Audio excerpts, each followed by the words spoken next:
Okay, unit rates and ratios of fractions. For these problems, the most important thing here is how to set them up. You got to be really careful when you set these problems up. They're going to be complex fractions. If you remember from when we covered unit rates, I said the denominator always needs to be equal to 1. So when you read your sentences, you want to think which thing is referring to one item, or what part of the word problem is referring to one item. Here we have Jackson eats a quarter part of a banana in a half a minute. How much time will he need to eat the full banana? So when you say full banana, right there you're referring to one banana. Now I know you could probably do this mentally, but look at it. That's good if you can. Look at how you would do it with a complex fraction.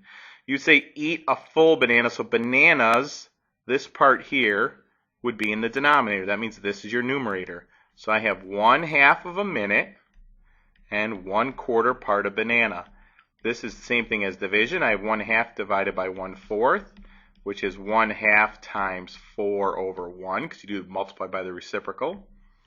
I could cross simplify. 2 goes into here once, goes into here 2. I have 2 over 1, or just 2. Now I'm not done yet because I need a label. How much time? So you look back and say, well, what did we use as our unit of measure for time? We used minutes. So my answer is going to be minutes, 2 minutes. All right, look at the next problem. Mike ran half a mile Mike ran half a mile in each 1/7 of an hour. That's worded poorly. Compute the unit rate, miles per hour, as a complex fraction. All right, I know some of you guys are a little distracted, like, whoa, why does Mike look like a girl? Look, Mikey has pigtails. I don't understand that. Mikey looks more like a Michelle. But you could ask Mike yourself. Anyway, back to the problem. Mike ran half a mile in 1/7 of an hour. So you need to think, all right, which one of these things is referring to a single item? What am I trying to figure out? Here, there is a great thing that will help you. Right here, this word. Anytime you see that word per, that tells you that you are using this thing that follows it in your denominator. So here, hours is in the denominator. So if I come up here, I have then 1/2 of a mile in 1/7 of an hour.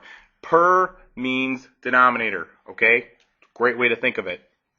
This then is 1/2 divided by 1/7, which is 1/2 times 7 over 1, which is 7 over 2, which is 3 1/2. And then you got to go back and say, all right, what was I trying to find? It was in miles per hour, so it's 3.5 miles per hour. Okay, that is his unit rate. And again, I don't know why Mike has pigtails, but it's kind of funny. Moving on. Carlos, these are you going to try yourself. Carlos has 4/5 of a tablespoon of baking soda. He distributed it into 4 mixing bowls equally. How much baking soda is in each bowl?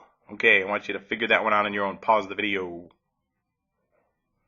Hopefully you realize that each bowl means per bowl. So in other words, bowls will be in the denominator. So I have 4/5 of a tablespoon. And then denominator, I had 4 bowls.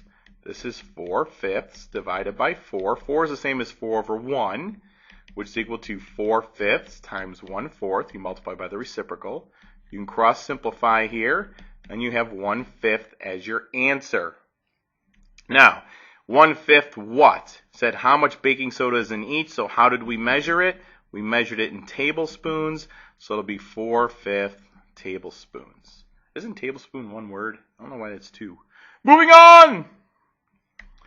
Mary made 1/5 of a batch of cookies in 1/10 of an hour. How much time will she need to make 1 full batch of cookies? Well, pause the video and do this one. Hopefully, when you looked at this one, you're like, oh man, this is easy. Because they gave me 1 full batch of cookies. So in other words, cookies is in the denominator.